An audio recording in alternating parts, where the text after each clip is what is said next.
we'll begin. I think it's 7:05, so it's 5 minutes. Yeah. Okay. Namaste and very good morning to all of you. So excited to see people get up at 7 a.m. in the morning for a session like this. I think it gives me a lot of joy and hope that we are true eco warriors. Okay, so the bioenzyme session is, I think, one of those which sort of starts you into the whole sustainable journey. There is a lot that you can learn from here. But right now we will finish, just this, and then probably, hopefully, we will have a lot more in the future. Okay, so first I want to begin with asking all of you, why bioenzyme? Did you hear about this only from this group, or did you hear about this word anywhere else? Anyone? Let's make this interactive. I don't think Sunday morning 7 a.m. is a good idea for me to just have a monologue. So let's unmute ourselves and let's talk. So I think Reena, you can start picking one by one the names, and they can start speaking. Okay. So Sanjit Sivakumar, have you heard of bioenzyme before? You're on mute, ma. Yes. Hi. Huh. So I have heard this before. Like, I have got things ready also at home. Oh, been lovely. collecting. That's very nice. Okay, great. Pragya, what about yourself? When did you start? I think it was in the year I heard about it. I saw for it for myself in the year 2016. Mm-hmm. And then I think I started making it from the year 2017 probably, but there was a break because I was traveling a lot. Now that I'm like here for a good time, I think 1.5 years. So I've been preparing it since the past 1 year. Yeah. Okay, excellent. Anyone here who hasn't heard this name before or joining the EcoServer group? Because I just want to be sure that Shweta. Okay, great. And Vishwa. Okay. Okay. So basically, this is nothing but a vinegar. You just have to have this in mind that it is nothing but like your vinegar. It is a sort of vinegar which you ferment and do. But before we go into the making and all of that, wanted to understand how many of us have the habit of looking at the ingredient list in our different things that we buy. You do, Shweta? That's really nice.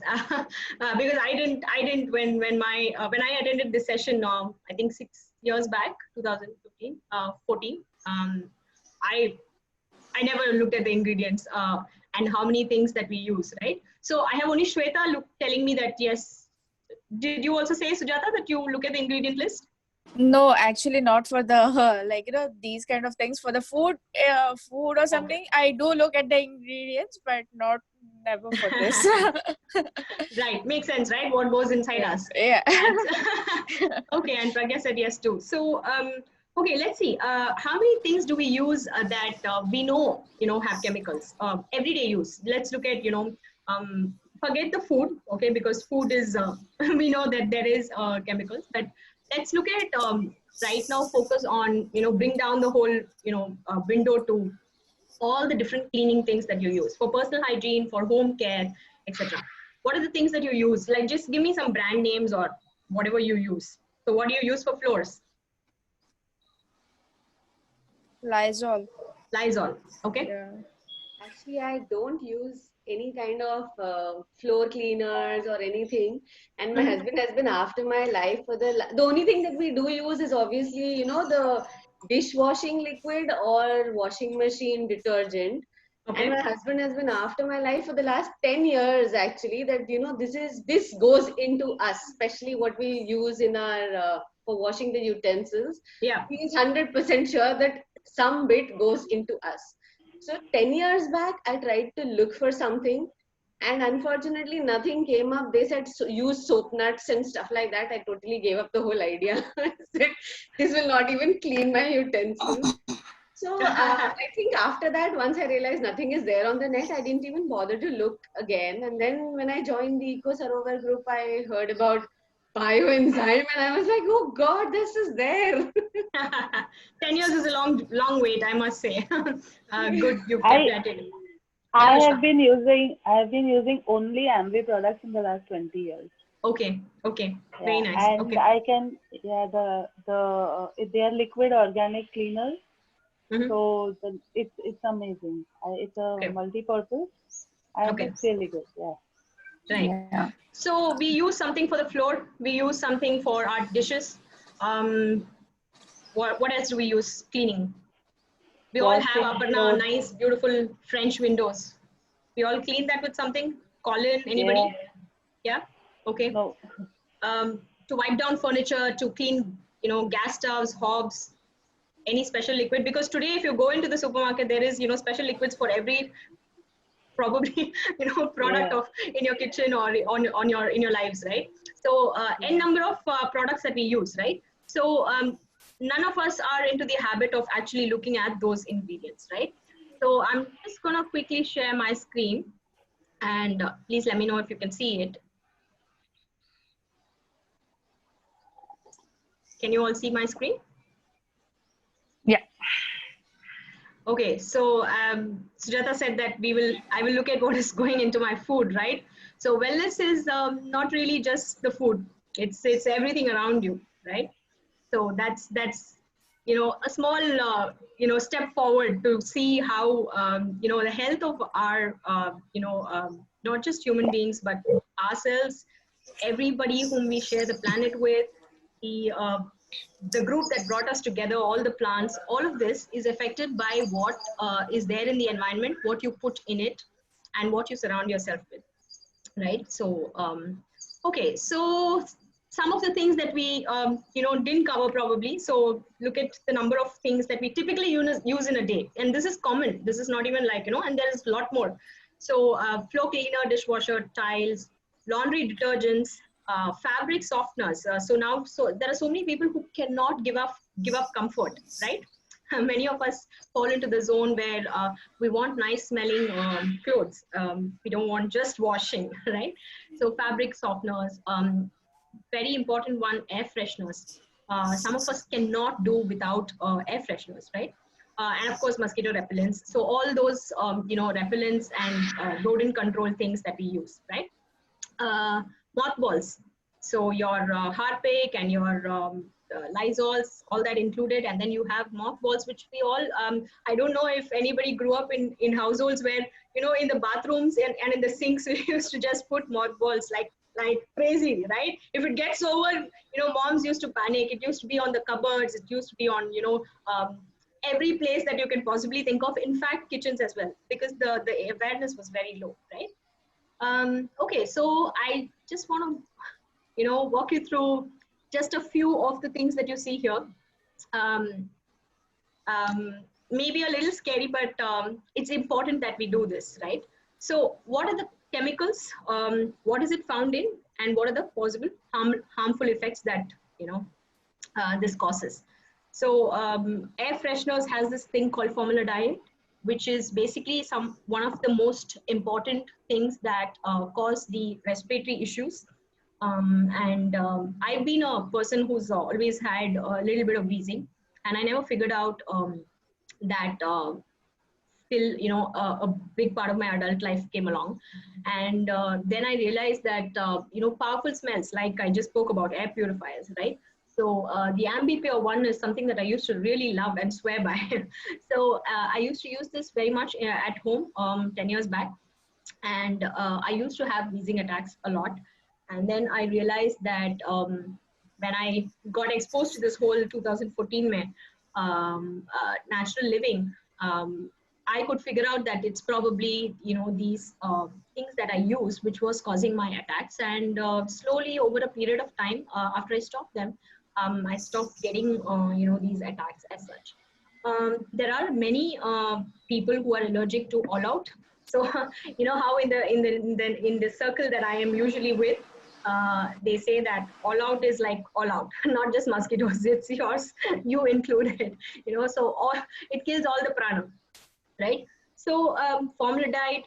Look at you. I mean, some of these might be familiar with us. We talked about mothballs. These are things that cause dizziness, headaches, irritation, liver damage.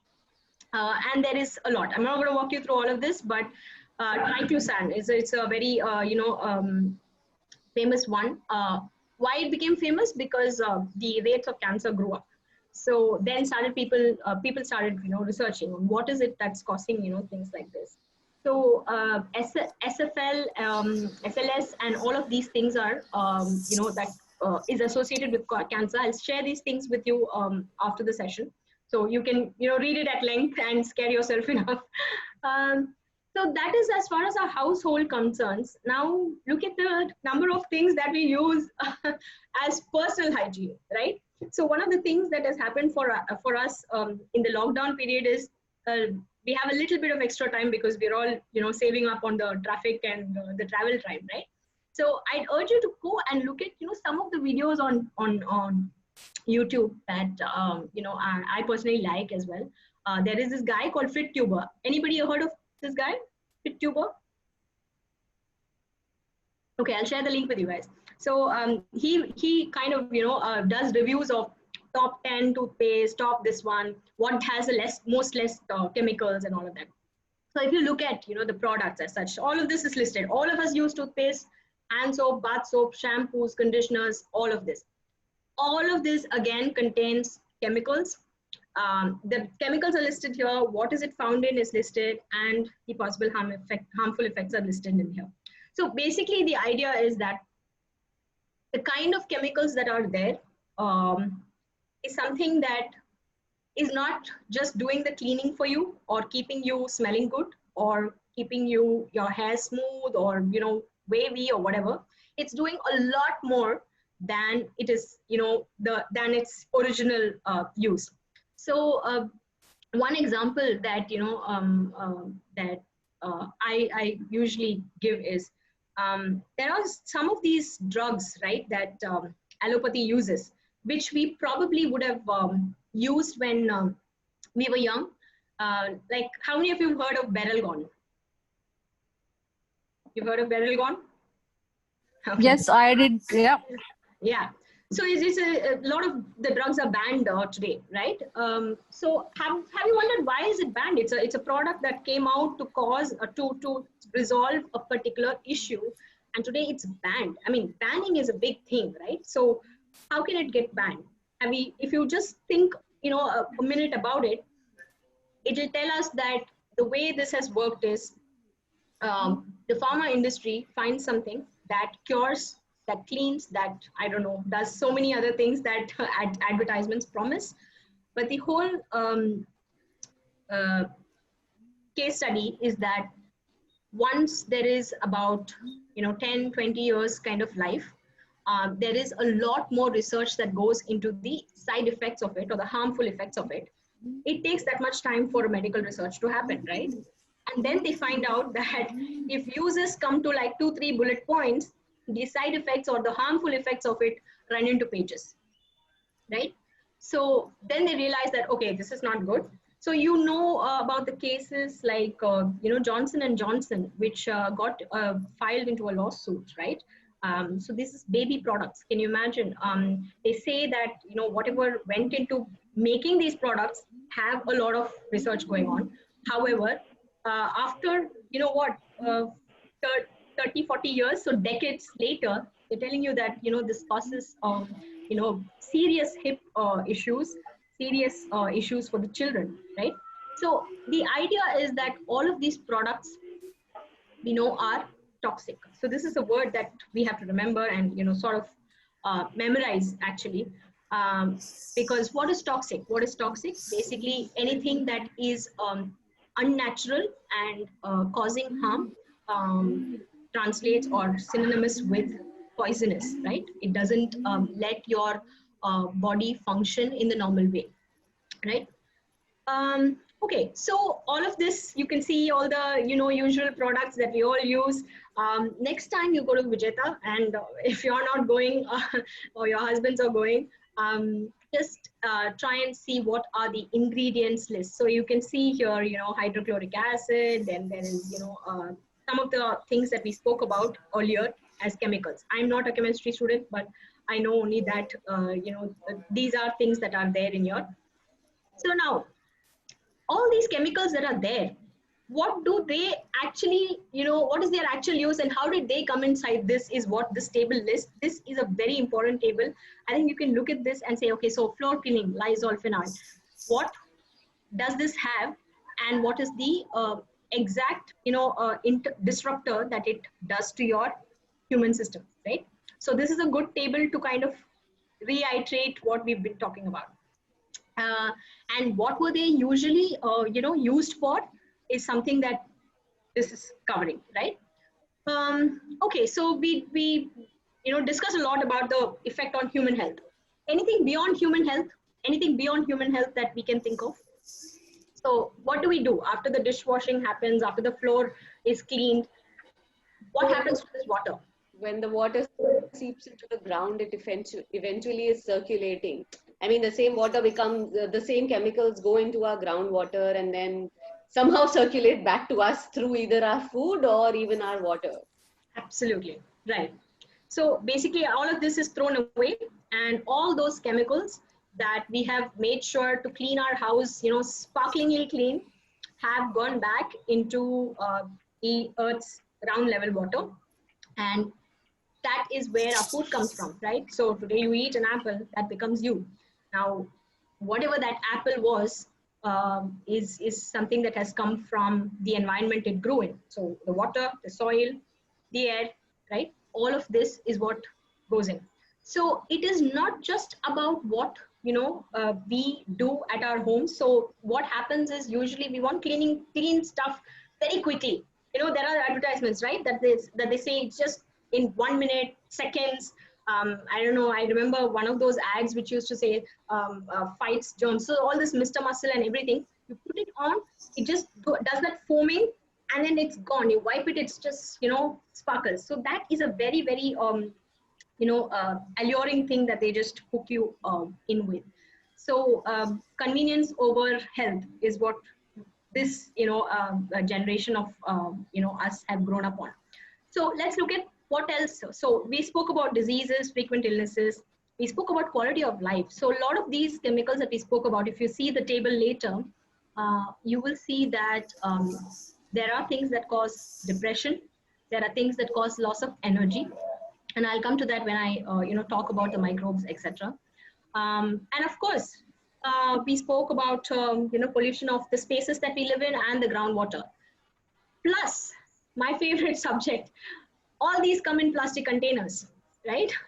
So what happens to that? It's one use, right? Are we using? I mean, can we just think about for a minute? Just reflect on the number of Harpic bottles, Lysol bottles, shampoo bottles, oil bottles, Prill bottles, Vim bottles that we would have used in our entire life. Just this group, if we were to put it in a room, all that we've used, just 10 of us into this room, how would that look like? Just think about that. So that's not going anywhere, right? And we know the recycling rate in our country. So the overall rate globally, right, of how much is recycled, how much of plastic is, that's how it came in, right? They say that, oh, you can recycle it, you can reuse it, etc. 91% of plastic produced in the world is not recycled. They're just lying there in landfills. So what is a landfill? All of you familiar with the word landfill? Yeah. Okay. So basically it's nothing but all the waste that gets picked up from our houses, societies. They go to a specific collection unit. There it gets segregated. Some of those really usable stuff gets segregated and goes to the kabadiwalas at different points in the city, and then the rest is just dumped. So for Hyderabad, there is this Jawahar Nagar dumping ground where people have had unbelievable amount of stench and smell. It can only take 7,000 metric tons. We produce, as just Hyderabad city, we produce 7,000 metric tons of waste, and its capacity is 5,500. So now the city is coming up with, and with Ramki as the player, coming up with another landfill. So we are producing so much from this that there is no landfill. We have to start, having space for the waste that we put in back. So, so these are some of the things that we do by using these things. So what are we going to do about it? We're talking about embracing a more holistic, natural lifestyle. So all the things that you can do is something that's listed here. One of those ways in which you can replace all, your cleaning products, right, is the bioenzyme. And how is this, going to replace some of the things? We will speak about that. There are many other things that are listed there, but today being this topic, we will only cover this. So bioenzyme, everybody can make it at home. 2, there is no more plastic that you're generating by consuming, by bringing in, all these plastic bottles of, required for cleaning that you are generating. So your waste, generation comes down at source. So what waste generation at source means? I am the source who's, producing or generating this waste. So if I stop buying Harpix, Lysol, let's say just this, group of 8 stops buying these things and uses something that they are making at home, that's a big difference, right? And this is how it spreads. So it can be made at home. It can be, saving a lot on your waste generation. Can save obviously a lot of money because none of these comes cheap, right? I don't know, average, I think a household uses at least 1 Harpic bottle, and we have maids who think that, if you just pour Harpic inside, it'll just clean itself, right? So they're like, Amma, I put in the over.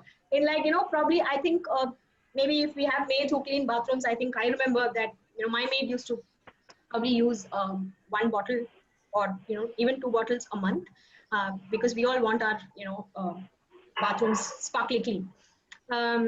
So just imagine that and count that all of that is cut down. So a lot of money saved. And most importantly, like we spoke about the chemicals, the first use is that it has to clean. But while they clean, what happens is, so I come from a background of wellness. I'm a yoga teacher, and we talk a lot about prana, right? So what is prana? Anybody? The Soul, energy, Lal. Soul, okay. the Anybody energy, else? the energy inside. Yeah, the energy inside. Anyone else? Energy, life. Energy, life. Okay. Any other words that come to your mind? Okay. So yes, so life energy. I mean, in the most simplest form, prana is not anything else but the energy in which you are operating. Everything around you operates. So when you do, use all of these chemicals, apart from them killing the harmful bacteria, which is, so bacteria is of 2 types, right? There is one that is harmful. There is one that is good. So the good ones, those probiotics, prebiotics, whatever, right? All of us are, but swimming in a million, bacteria actually. And today's times, it's even more come to the forefront, right?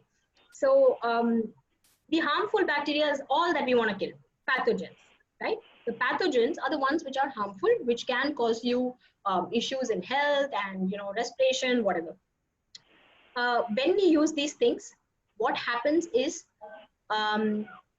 there is a whole lot of life around us. So if I'm sitting here today, I have millions and millions, trillions of bacteria that is all around me, which are good. These are called microbes. They're really, really so. Those of you who are familiar with, composting might know this. How many of you do composting? Okay, so I do, yeah. Okay, the majority doesn't do. So people who do composting will be familiar with the concept of microbes. So I just want to take a small example. How many of you have noticed that if you have, like dhania or cumin or any kind of food product, right? You close it in an airtight container, right? And you keep it. it has a shelf life.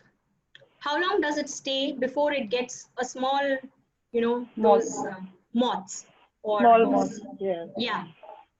Have you thought about this? How does the moth come? Where does it come from? Any answers? Where did it come from? It grows inside. How? It's an airtight. Yeah. It's an airtight vessel. Yeah, as you said, it has a shelf life. The It bacteria has a works shelf life, on it. right? Yeah. So why does it have a shelf life? It's degradable. Degradable. Okay, so like every life on the planet, everything has a shelf life, including us, right? Yeah. We have a shelf Absolutely. life too. So when you look at, let's say we'll take dhania, right? If we have dhania ground and kept, the dhania is coming from a seed. That seed, if you put it in a soil, it grows. So obviously it has prana in it, right? Now you are locking that up in a dabba. And there are millions of microbes which are inside, okay, which wants to manifest. So every rule of, the rule of every life is for it to sprout out, for it to manifest. So if there is some prana in anything, it will manifest. It has to grow, right? The seed that has come to us wants to go back ultimately back to the soil. Now, this is the concept of culture that we believe in, right? We all are born from nothing and we go back onto the earth, right? So if we say that that seed became a powder, it still has its prana, right? So that's how when you keep a thing in an airtight container and a small kida comes out, it's because of the action of microbes, which is present inside that airtight container, right? That is why it comes out. It's not just coming out from anywhere. And that is the proof of life, right? So where we live in, what we surround ourselves with, immaterial of whether you want it or not, we are surrounded by trillions of microbes, which in the yogic sciences are out there to help you. The way we lived, the entire system of the cosmos works in a function where you and I are in exchange with the microbe, exchange with bacteria. You give it something, it takes something from you, and it gives you something else. It is said that if you go to a forest, right, the first thing that manifests in a forest is cactus, a thorny plant. So once a thorny plant comes up, it comes up in the middle of the forest kind of atmosphere, and then slowly plant life comes in. And I'm not sure how many of you have heard that trees, sentient beings, all of this can talk to each other. Okay, they all have a network where they actually are able to have very sophisticated communication systems. And today, all of what man has built has been in the pattern of what we saw in nature, right? So this microbes is a very, very important concept to understand. When we use all these chemicals, what happens is we kill all of them. Okay, so if you're using a product for your cupboard, if you're using something for your door, if you're using something for your floor, for your dishes, for your air, all that we're doing is not just cleaning your homes of pathogens, but you're wiping out all of those good microbes which are supposed to, help you live as a life. So you are a very, very evolved being, but those microbes are really small. They interact with you. One of the things that people say is, a lot of us love, and this group must be really familiar with this. When you put your hand in soil, you always feel good, right? It just gives you this wonderful feeling that nothing else gives you. And there is a reason for that, because they say that the soil which nurtures all the food that you eat has millions of microbes that when you touch them, the microbes in your body, whatever you are floating in, right, respond to that microbes which are in the soil. And this is why there is this whole connection. So we're all connected. I can very easily go into Ayurveda, but I'm not going to go there. So when you do this, this means that you have killed out all those microbes which can help you. Let's understand that these microbes are so intelligent, so smart that, let's say I have an ailment. I'm trying to, let's say, take help breathing. I have a respiratory issue. It is said that if you are living in a natural environment, your healing process is so much easier because the microbes surrounding you are actively trying to help you recover from any kind of illness. And this is true in a forest, this is true in any natural habitat, which is why you see people from the mountains, from the villages, a lot more stronger because they're not using 20 different chemicals in their homes, or they're not, the forest people, the tribal people are completely living in tune with nature, right? So this is why it's important to understand that if we kill all these microbes, our prana is coming down, okay? And this is why we have kids who have very low immunity levels. Today we are, taking, I don't know what all kind of herbs and concoctions to increase immunity to fight with corona, right? So we have to do all of this because we have managed to ensure that we have sanitized our places so much that we've taken away what's good for us and what's beneficial for us. Okay. Now going into, this is why we have to use the bioenzymes. Sorry, I took a little bit of time for that, but that's important for you to be convinced that this is something that you'll have to go beyond, just the cleaning part, right? It's not just about the cleaning part. So bioenzyme is nothing but this vinegar. It is simply just using your kitchen waste and turning that into a fermented liquid, which is, a result of all these good microbes that I spoke about. They're all acting on this, peels or fruits that you put into this, and they are breaking it down and they're making them very, very concentrated liquid that becomes a active agent in cleaning. So how is it different from a harpic? A harpic will go down and kill all the bacteria, while what an enzyme does is it will go down, it will break down your stain, break down your products, which has caused the stain, which has caused the, the dirt or whatever, and it actually eats those things. So basically the bacteria that is present, right, is actually eating that up. So it is a natural process. This is the basic concept. How do we make this? So any questions till here, any comments, anything that you just want to understand? Anyone? Cool. Okay. So the enzymes, the simple formula that you'll remember, and anyway, I'll share with you the document, is 1:3:10, right? Now 1 is jaggery. So basically, jaggery is the active agent that, have you heard of the word molasses?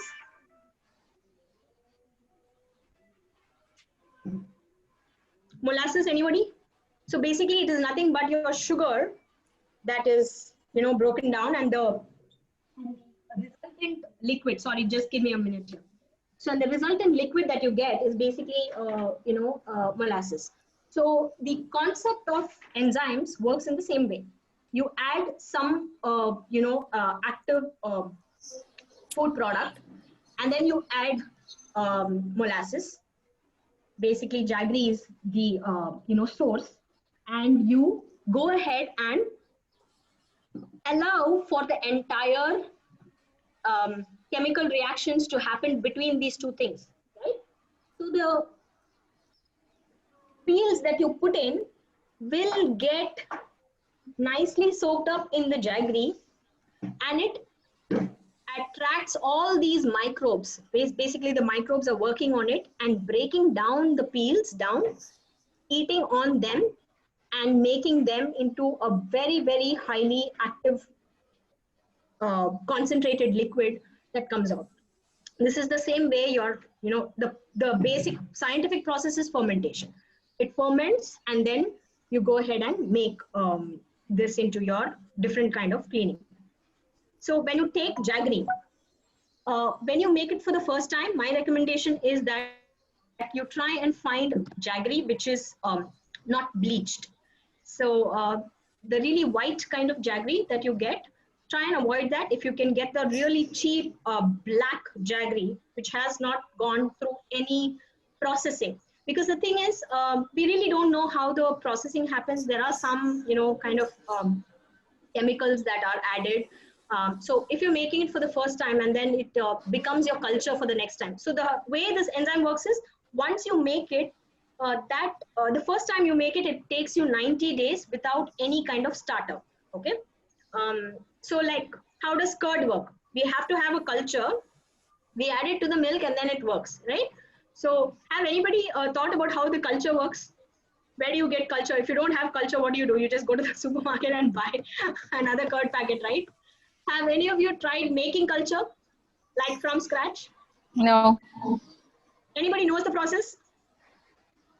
no. At least I don't know. It happened for me accidentally. There was milk kept, I think, and then I don't know, forgot or something, and it was like just curd, like it turned into curd just by itself. Okay, you have something going on there in your house, Pragya. I think maybe because of all the plants. Okay, so basically the way this is done is, you introduce something that will introduce a bacteria to it, okay, that makes it ferment, okay. So in the olden days, I mean, the common things that are used, which we know today, is your red chili crowns, the stem, right? Red chili crown, green chili crown, and your bendi, okra is there, right? The crown, the top part of it, which we throw away, right? So that all of these are things that you can use to make culture. There are n number of videos. I won't go into that, but basically, enzyme works in the same way. You introduce the culture, it is faster. The process is faster. But if you're making it for the first time, right, then it takes you 90 days, 3 months to entire process to come down. So basically, you when you start it off, I would highly recommend that you use citrus peels. Okay, so any citrus, use as much lime as possible, oranges, mosambis, pineapples, any kind of citrus that you can find your hands on. Please use that. The reason is, citrus has a natural, all of us use lime for cleaning, right? All of us have used it in some way or the other, right? So it has that acidic nature in which allows cleaning, effective cleaning to happen. So that's one. Second thing is, it smells good. If you use everything that you find in the kitchen, because you are first timers, what happens is, you may be like, okay, I don't like this, I don't like the smell of this, right? So I would recommend that you start with lime. It's a very, very good smelling bioenzyme. So when you use this, when I say lime, I would first encourage you to use something that you've already used the lime for, and use the peels. Maybe a lime juice party, whatever it takes, because putting in just full limes, it still works, not a problem. But if you can use what is already used for your cooking and keep the reserve of the peel for this, it's a good process to use that waste. But otherwise, if you want to start this, the measurements is, you don't have to write this down. I'll be sharing the documents with you guys. So 1 part jaggery, 3 parts peels, and 10 parts water. Okay. So so this bioenzyme was something that Dr. Rosukon in Indonesia, came across, and it has been adopted by all over the world. There are different names for this. People called it garbage enzyme for a very, very long time, because it's coming out of your kitchen garbage. Then we all came to call it bioenzyme, because this is a very, very sophisticated fermentation process that happens. So you can call it the bioenzyme, the O2 enzyme, green enzyme. A lot of names are there in it in the net. So when you use this, you just have these three ingredients that you need: water, peels, and jaggery. So let's say you have, I will say for a 1 liter thing for you to start with. So for a 1 liter water, how much do you take peels? You take 300 grams of peels and 100 grams of jaggery, right? See, usually this is a face-to-face session, and I can actually, show you these things.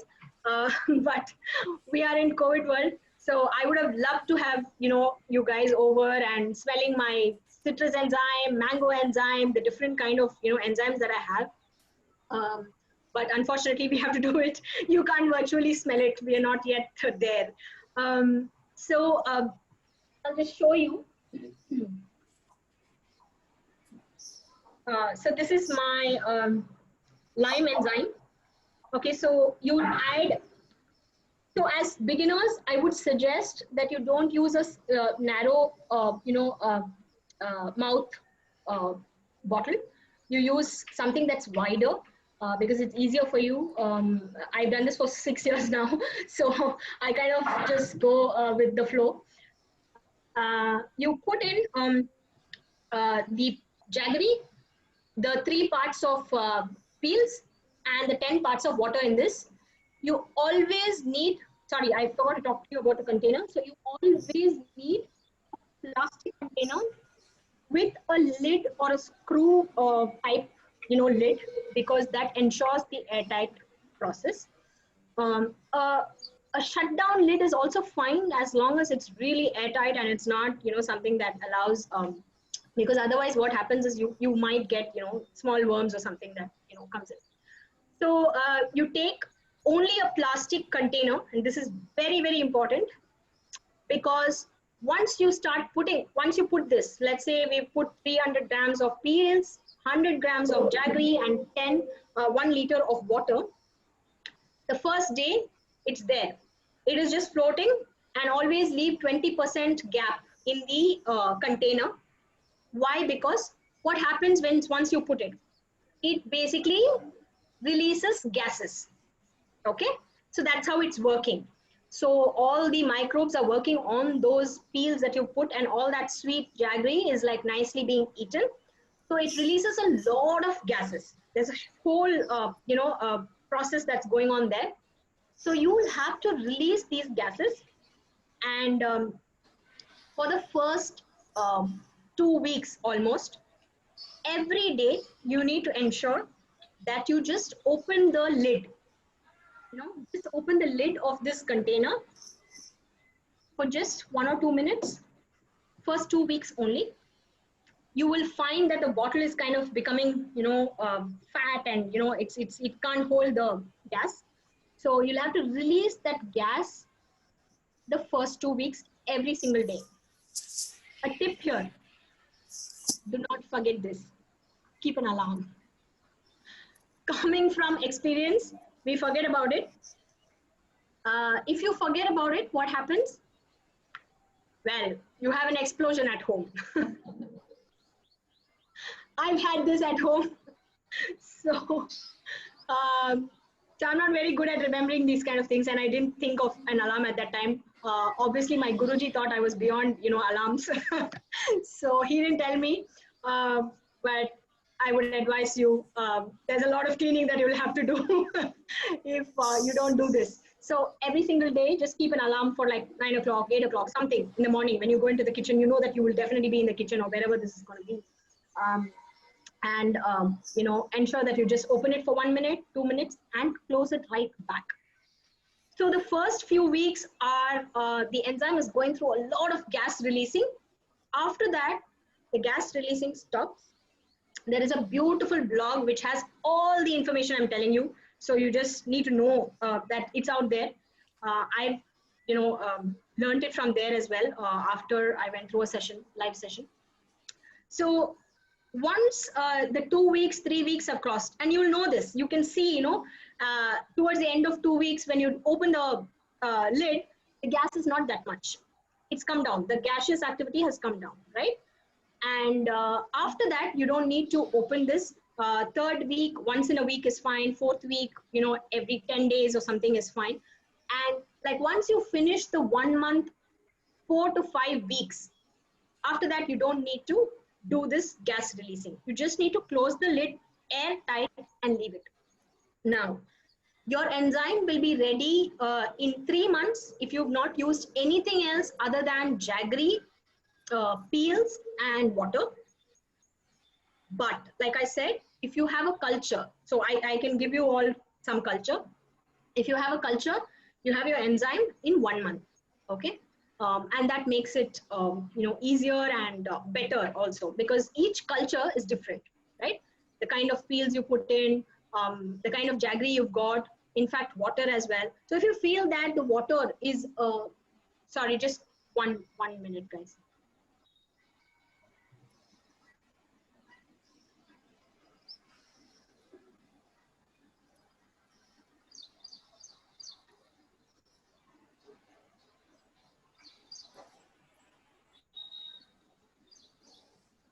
Okay, sorry guys, sorry about that. Okay, so once you have the culture, you can add that to the enzyme. So you just need, like, just like you do curd, how much quantity? And let me tell you, so 1:3:10 is a good ratio to have.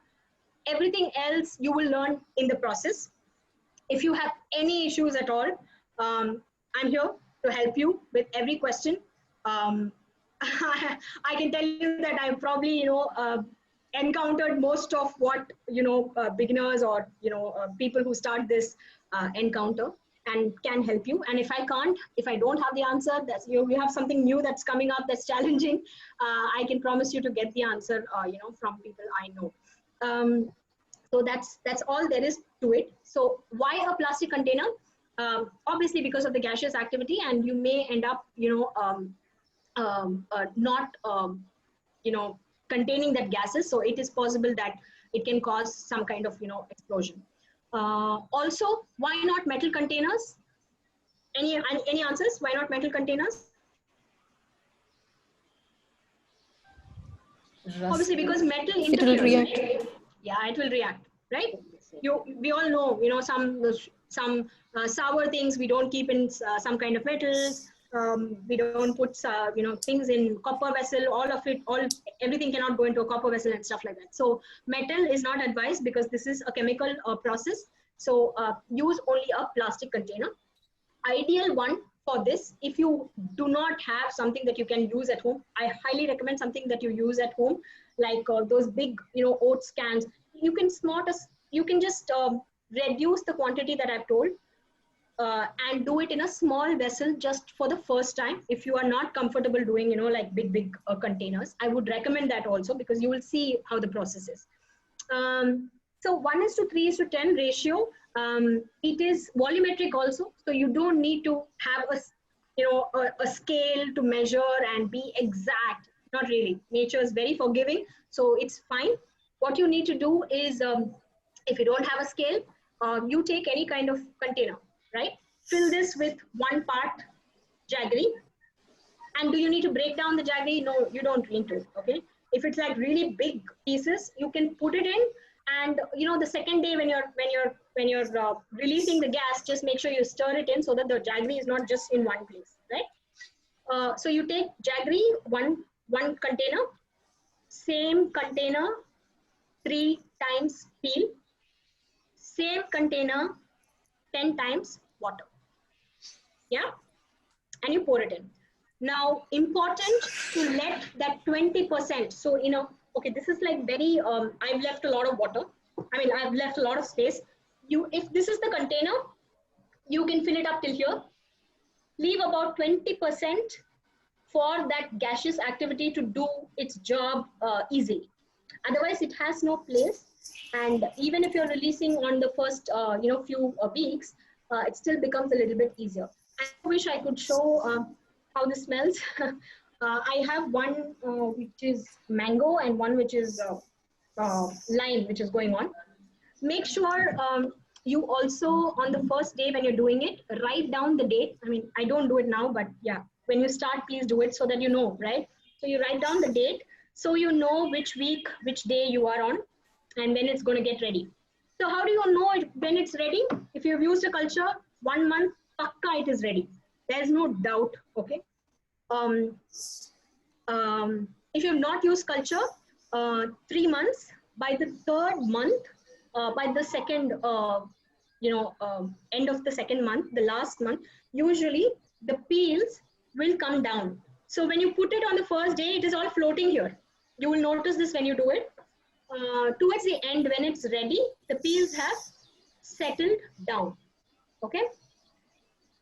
Now, some things that might happen, troubleshooting basically.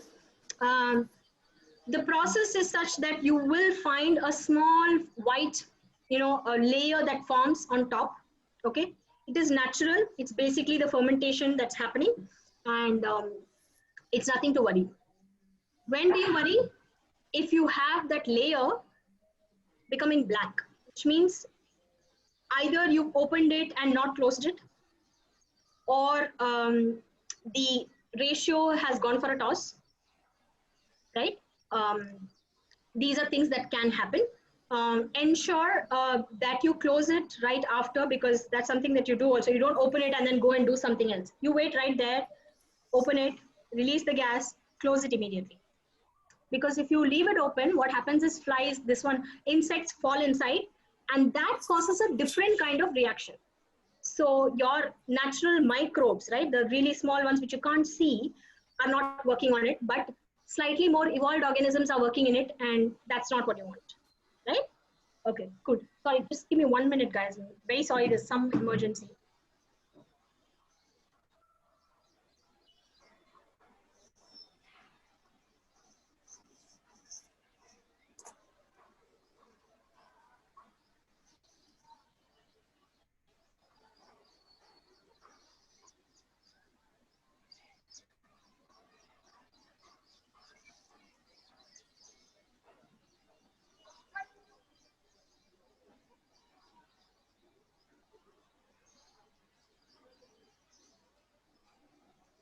Pragya, since you've been using this, so you've stopped using any other cleaners completely? Actually, completely. So even toilet and I think Reena is back. Reena, so I was just telling Shweta Right. where all I'm using bioenzymes. Yeah, right. So I'm You want using to tell where all you're using it? Sorry, guys, I'll probably take another 5-10 minutes. Is that okay for all of you? Yes. Yeah. Okay. Yeah. So, like I was saying, I think in the past 1 year, and especially Corona time has given me more time to replace all the chemicals, especially cleaners. What I've started doing is I use it for my toilets. So no Harpix. Harpix have been replaced. The dishwashing, it's difficult sometimes with the maid, but whenever we are washing the dishes, we are just using, so we use the thick part of the bioenzyme. It sort of gets a little easier in our laundry. So in our laundry we use some parts of bioenzyme and like more water. I just dilute the bioenzyme and then use it for my laundry. For our like body wash, so I make a powder, and then in that I don't put water, I'll put the bioenzyme ka liquid when I'm able to do it. Also for my hair, and then I think Colin has been replaced, all the cleaning of tables, floor. I don't know what else. Matlab, I think everywhere. So we have like bioenzymes bottles in every washroom, in every room, the utility room, kitchen, So everywhere. that's what happens. Once you are a convert, you actually invent uses. It's as good as that. So it's like vinegar, guys. If you think of this like that, a very, very inexpensive option to vinegar, and a lot more, versatile, I would say. So just to, give you a quick snapshot of what all you can use this as. It can be used as any kind of surface cleaner. So think floors, tiles, your countertops, kitchen countertops, toilets, chimneys, stove cleaner. In fact, I have a video which I will share with you guys, which I have done on just the hob cleaning. So if you have, stains where food is, toppled over and, stained your kitchen hob, You just add a little bit of this liquid, leave it for just 1 or 2 minutes, and then you scrub it, it's gone. Okay, and I've showed this in the video. You can see it here for yourself. So stuff cleaning, chimney cleaning, all kinds of surface cleaning. It is a dirt remover, so you can add it to your laundry. I don't recommend you to go and just put enzyme in your washing machine and not add anything else, because the results may not be as what you've been getting with all those chemicals. So this is a slow process. Go very gradual in your upping of your uses of enzyme, I would say. As you understand, how much of chemicals, all of this, you will naturally become somebody who, looks at every cleaning possibility with enzyme. So in the laundry, it can be used along with soap nuts, soap liquid. So if you have soap nuts, which you get in Vijeta, you soak it in water, or in fact, you can soak it in the enzyme. Once your enzyme is ready, you soak it in enzymes and keep the whole liquid separately. You can soak it for 1 day, probably. Otherwise, after that, it kind of becomes this one.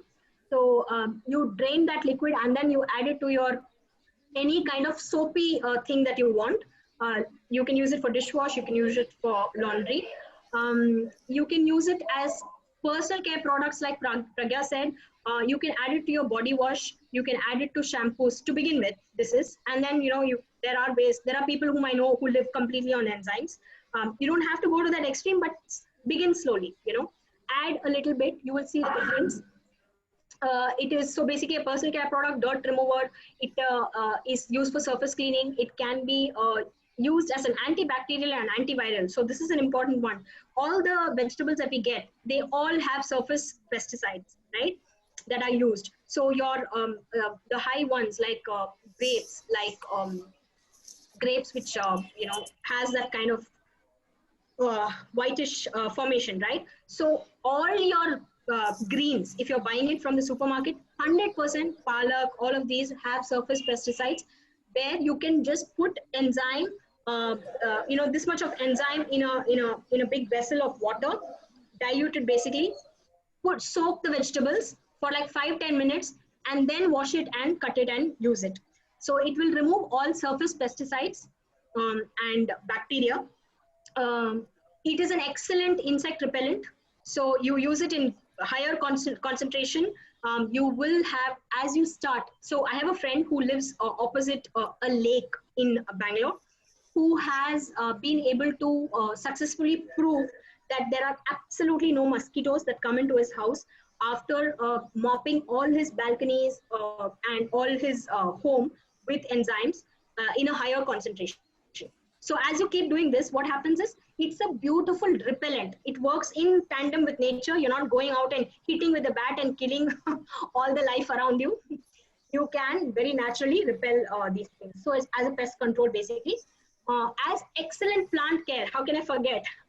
So all your aphid attacks, that is, those white mealybug attacks that you get on your plants.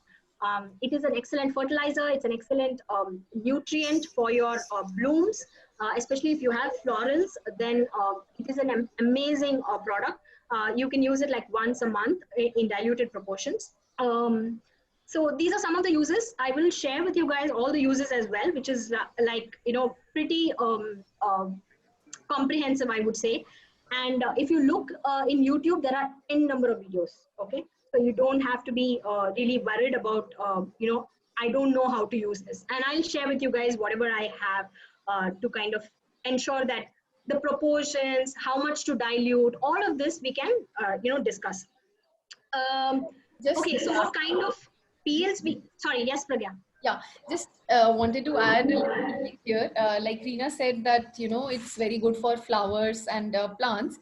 So it also helps you save water, in the sense, if you have sort of cleaned your gas stove with that bioenzyme liquid, wapas nichod ke, and you're cleaning and you're keeping that water in a container, that water you can sort of mix with your water for the plants and give it. So you're essentially you can definitely not do that for a surf or detergent water, but you can do that for bioenzyme water. ganda wala pani. That Absolutely. works well.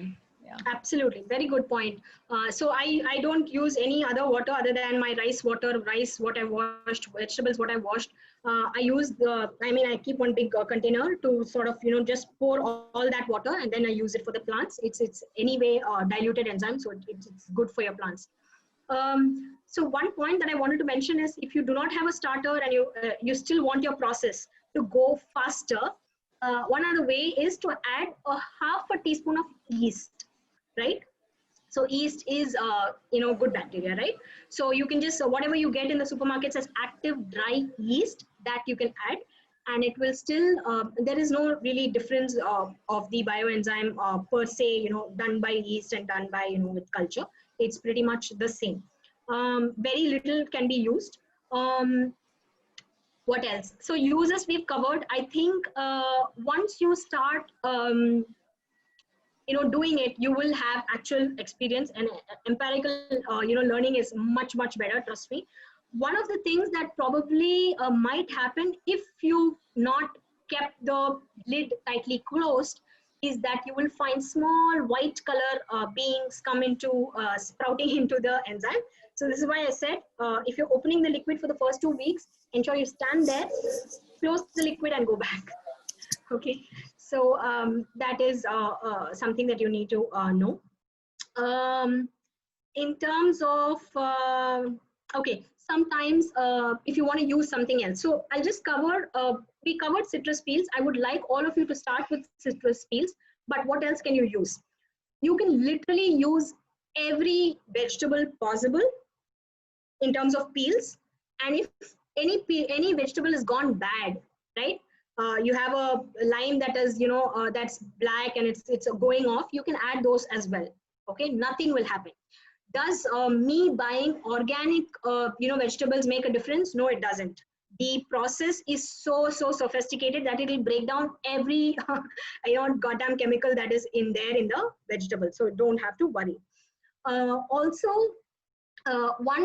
if you are moving away from citrus and you want to, so in every batch, I would recommend that you have at least, 10 to 20% of citrus. It will just make the enzyme smell good, and your cleaning properties increase multifold when it is citrus, right?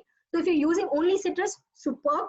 But if you want to use other peels, you can very much use it. I have, in fact, today when everybody does bioenzyme sessions or videos out there, everybody talks only about citrus. But actually, when I learned it 6 years back, my first attempt was not just citrus. We used all the peels. What are the peels to avoid? Is there any vegetables to avoid, right? It's a question that probably will pop up. What are the ones we avoid? Anything that smells bad. So you have your cauliflower, radish, onions, garlic, cabbage. So these are things you probably want to avoid because the enzyme is still going to work, okay? But it's just that the smell might not be pleasant, okay? It is still an enzyme which is very potent. In fact, my Guruji says that the more number of vegetables you use, the better the culture, because you're getting different aspects of that vegetables into one single enzyme. And then if this becomes your culture for later batches, it's going to be superb. Okay, so only avoid these kind of things. And maybe if you're going to use it for floors, of course, Aparna floors, there's not a problem. But if you're using it in other homes where there's marble and stuff like that, you can avoid, the colored ones like beetroot, pomegranate. These are actually very good, enzymes by itself. But if you add them to your enzyme and then you want to use it as a multi-purpose cleaner, it may sometimes leave a stain. I have seen both where an enzyme with pomegranate and beetroot didn't leave a stain and left a stain. I don't have an explanation as to why that was, but if you don't want it to be, one single place kind of cleaner, then I would say, avoid it, just to ensure that you don't risk staining something that is precious to you. Yeah. But otherwise, you can use all other peels. You can use leafy greens, no issues. So something that's boiled, the stalks, stems, everything can be used. Now, after 3 months, what happens is you will find a liquid that is clear on top. There are 3 layers: clear on top, sort of murky in the middle, little bit, and down there is the sediment. Okay, so after your liquid is ready, how do you use it? You take a big sieve, okay, and just pour it with a bucket or something. I usually use a bucket because it's so much easier and you don't waste. So in the sustainability green circles, this liquid is actually called liquid gold. That's how precious it is. Like how compost is called black gold, this is called liquid gold. We don't want to waste it, and you will know this. Okay, today I have my maids taking it from me. Both my cook and my maid, takes it from me every time, and they've started making it. So as you go in, you will be pulled in. Okay, so use a big bucket and use one of those big sieves that you have. Even with big holes is fine. Once you leave, you just crush up all the peels. It is better if you cut them up into small pieces, because then what happens is, not very small pieces, and you don't have to be scientific about it. You can just do it in any way you want, instead of big kind of thing. Even then it breaks down, it becomes pretty soft and mushy. Once you pour the sieving done, you just crush the whole thing with your hand. That thing that you get, the pulp, right? The pulp is extremely good for dishwashing, and in fact you can also in summers dry that whole pulp in sun for 3-4 days, put it in a mixer once and grind it, and add that as dishwash powder along with liquid. And if you add a little bit of soapy nut solution, it becomes a nice paste which you can use for your vessels, right? So pulpy liquid is very good for tough stains, and where you want a little bit of some kind of hard material, right? Just plain liquid can be used for all your floors, your what do you call it, the glass, the mirrors, the windows, all of this, the plain liquid. So after you stir it, right, after you take off all the pulp and you sieve it, even after that, if you keep the enzyme, you will still see that there is that pulpy thing that comes down, which is basically, just like how you get it in juices, right? In Mozambique and all. You leave it for some time, clear liquid, pulpy liquid. So like that. It's still fine. You can use all of it basically, right? And the pulp also you don't need to throw away. So that kind of brings us to the end of what we do. After this, if you have questions, I can help you guys in the group. We can probably form a different group. I'll please, Pragya, if you can ask the other people who didn't attend. I'm not sure if they want to do this sometime later. Then we can have a small group, and instead of spamming the EcoSarovar group, I feel that if we have this separately, it'll be easy for me to exchange any answers that you need. And please show me, send me photographs of what you do. I think we can't meet, so I'll be very happy to help you guys. Anything else? Any questions? I'm happy to do that now. I have a question. Yes, Sanjita. Yeah, Subhadra. Subhadra. Okay, sorry. So Yeah, your name is showing up. I was wondering. No, my son's ID. Oh, okay, son's ID. Okay, very nice. Tell me, Subhadra. Okay, can we use dried peels? Yes, you can.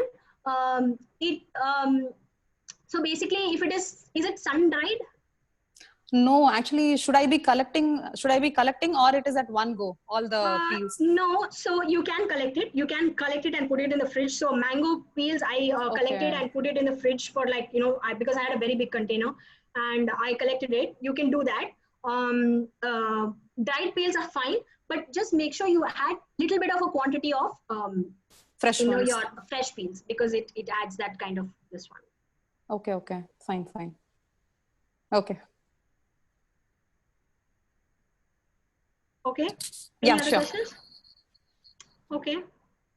So I can provide all of you with starters, but I'm afraid I don't have, so what you can do is, if you can bring your own container, I can give you a starter, like in a small bottle or something. If you leave a bottle outside and just ping me or something, I'll just quickly pour that in the bottle and you can take it away. Or I can alternatively leave something, leave a small bottle in J block. You can just come, pour a little bit and take in your own containers. That also works. Whatever is comfortable for you guys, we can discuss it in the group that I will, Pragya and I will just set it up. Anything else? Questions?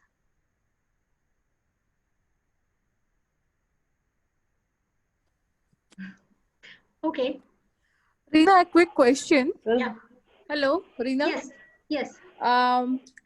My question was, when we put everything in a container, that container, should we keep it in a sunny area or it should be in the dark area?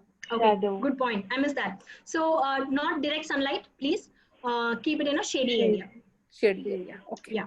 So ideally in Aparna, your kitchen sink, below that, if you have a cupboard, that's great.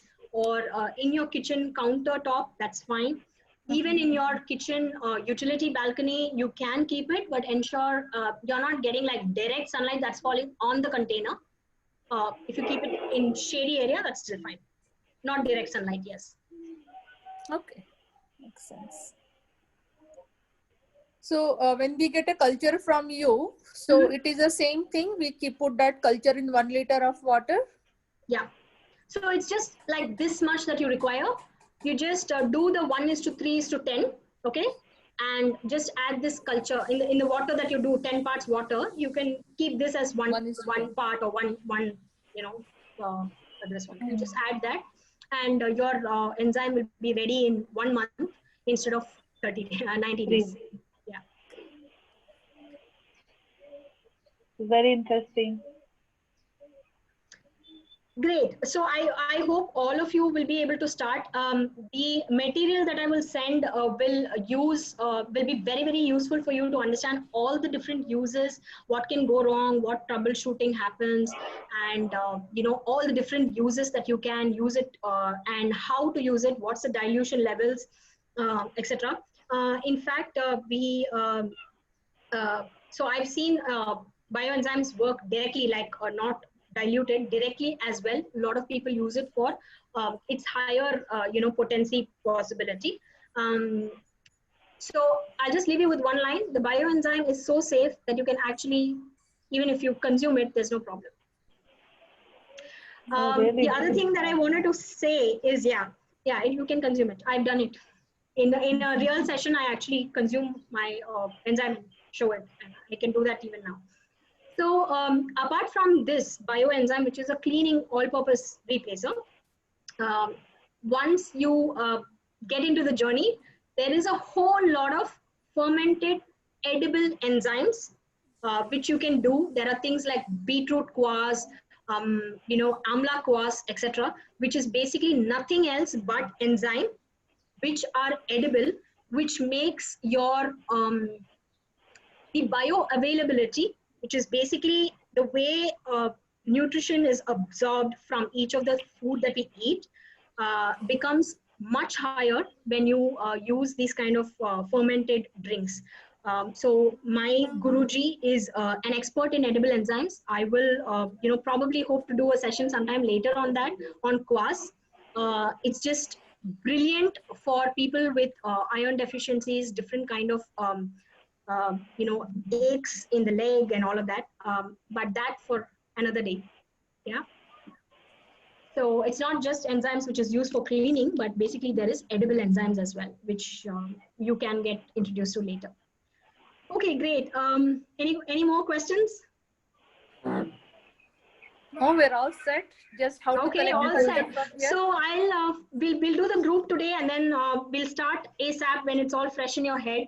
I wouldn't recommend later and all of the, because you get all muddled up, and all other questions we can answer as we go. It's everyone's journey is unique, so we'll all learn from each other.